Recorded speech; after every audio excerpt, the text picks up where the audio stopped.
Então, assim, o que te motivou a estudar a decolonialidade e todos os outros fatores que vêm junto, né? Obrigada, Ingrid, pela pergunta. Então, quando eu falo decolonialidade, aí voltando, eu sou muito crítica, porque na América Latina a gente tem a tendência primeiro, a transformar as coisas em moda. Né? Então, elas vêm, publicam-se diversos livros, escrevem-se diversos artigos, e aquilo ali vira uma perfumaria, e como o Luiz colocou no início, isso não chega às ruas, isso não se transforma em reivindicações, não se transforma em transformações verdadeiras. Aí cabe o pleonasmo. Cabe ratificar. A gente não tem isso chegando às ruas se transformando numa política pública, por exemplo. Então, quando eu chego na decolonialidade, eu vou buscar discutir as imagens de negros, negras, a partir de um olhar de negros e negras. Então, a decolonialidade, para mim, essa coisa de falar do gênero, essa coisa de falar da questão étnico-racial, de falar da cultura, de trazer as mulheres, não é uma moda, não é algo que, sabe, que vai ser feito por meia dúzia de pessoas elitizadas e brancas dentro da academia. É para fazer diferentemente do que foi feito nos anos 80 e ter negros discutindo negros, indígenas discutindo indígenas, comunidade LGBTQIA+, discutindo a sua própria pauta, a sua própria agenda.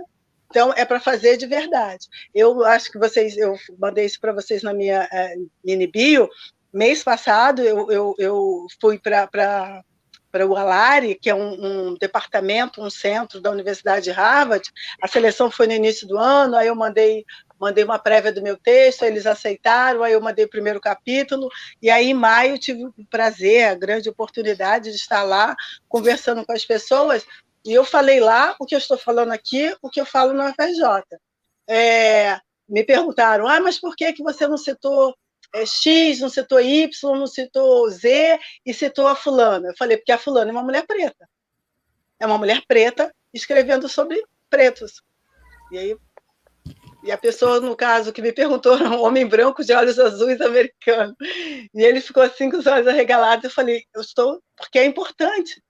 Porque é ela falando sobre o grupo dela, fazendo as inferências. Não é que eu não vá citar o Z, o X, o A, que tem trabalhos extremamente pertinentes, que são pessoas importantes. Só que eu cresci lendo essas outras pessoas falando sobre o meu grupo, falando sobre as nossas imagens, analisando as nossas imagens. Eu vou fazer um trabalho agora, porque a academia me permite, porque a academia mudou muito nos últimos 5, 10 anos, 10 anos no máximo, me permite isso. Então, eu vou trazer todas as escritoras, as pensadoras afro-americanas, vou trazer toda uma geração de pensadores, de teóricos, de curadores, de críticos brasileiros, negros, negras, negres, que estão pensando essa questão, que estão teorizando sobre a imagem desse mesmo grupo e colocar isso na mesa. Rose, você quer que destrua tudo, que queime todos os outros autores, você acha impossível que brancos? Não, não é isso. Eu quero acoplar, eu quero trazer também essa narrativa, porque como tem um autor que eu adoro, que é um professor da UNB, Joás Bernardino, no livro dele, enorme, vocês encontram em PDF na internet, ele fala, no Brasil, que é o país da democracia racial, a gente corre o risco de transformar a decolonialidade em mais uma moda. E a gente vai ter um bando de brancos sentados na mesa, mais uma vez teorizando sobre o que é ser mulher, o que é ser gay, o que é ser negro, e se dizendo decolonial. Então, o que é? É que essas pessoas quiserem fazer isso, legal, será muito bem-vindo, mas é para transformar isso em algo que seja uma ferramenta, que seja algo, né, que sejam elementos que se revertam em políticas públicas, que se revertam, sei lá, em ações de cotas para negros, para pobres, para LGBT, para que outras pessoas assim, entrem na academia, para que outras pessoas discutam, para que o que já foi escrito possa ser reescrito. Nós temos uma exposição agora no Museu Histórico Nacional, chamada Decolonialidade, Diálogos Decoloniais. Como eu posso dizer, é uma imersão, é uma ação sobre a exposição permanente do museu. Então, ao invés de colocar que a cadeirinha de arruar, aquela coisa, né, dos escravizados que carregavam as mulheres brancas, colocar aquilo ali como algo romântico, não, aquilo é escravização. E aí as pessoas vão lá no texto e dizem assim, e riscam determinadas passagens e reescrevem com o olhar de 2022 sobre aquele mesmo texto. Aquele texto vai continuar existindo. Aquele texto nos formou, ele está dentro de nós, mas nós precisamos nos atualizar. A gente precisa ter, aí voltando de novo ao que o Luiz falou, a gente precisa ter uma voz que seja em consonância com a rapaziadinha que está chegando, porque senão a escola se torna uma coisa obsoleta, a universidade se torna uma coisa elitista e obsoleta, e a moçadinha de 13 anos, 14 anos vai olhar com nojo.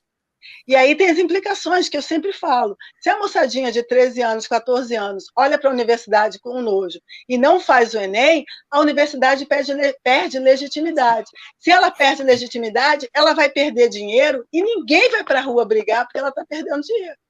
Então, dentro da academia, eu falo, sejamos inteligentes. O filho da empregada doméstica, o filho do porteiro, tem que se pensar, tem que se julgar capazes de vir para cá.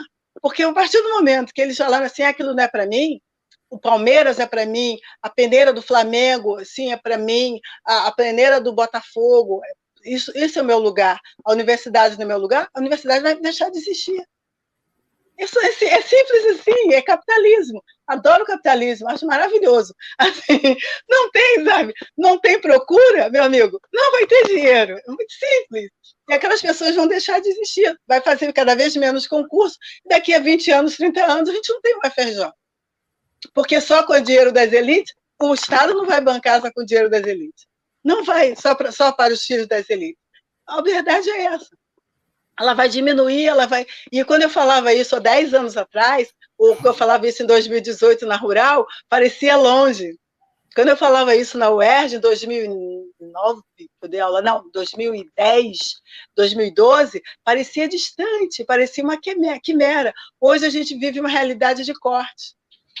Hoje a gente vive uma realidade de vozes cada vez mais fortes, vozes discordantes, que não veem naquilo ali um patrimônio do país, fazendo parte do país, que não se identificam com aquilo ali. Pelo contrário, que agridem aquele espaço, que agridem aquele lugar. Por quê? Porque aquele lugar não reverbera.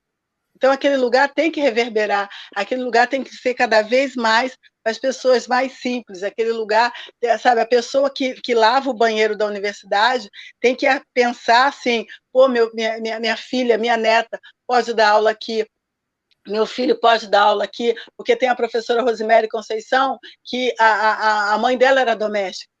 Né? Então, assim, né? não dentro daquela falácia de democracia racial, de que ela conseguiu, eu também consigo. Não, é porque tem políticas que realmente vão ajudar, tem um ensino médio que vai ajudar que ela chegue aqui, porque tem uma estrutura que vai fazer com que essas pessoas, que vai pavimentar um caminho para essas pessoas chegarem até aqui. Isso parece, o que eu falo é extremamente panfletário, eu sei, mas assim, não tem, se você olhar todos os clássicos, todos os pensadores, é isso, precisa disso, porque se você não tem isso, você perde a legitimidade, e sem a legitimidade não tem Estado. Aí é outra coisa, barbárie, ditadura, é uma outra realidade. Dentro da democracia, a gente precisa que as pessoas se sintam capazes, que elas se façam parte, né? Porque senão você se deslegitima.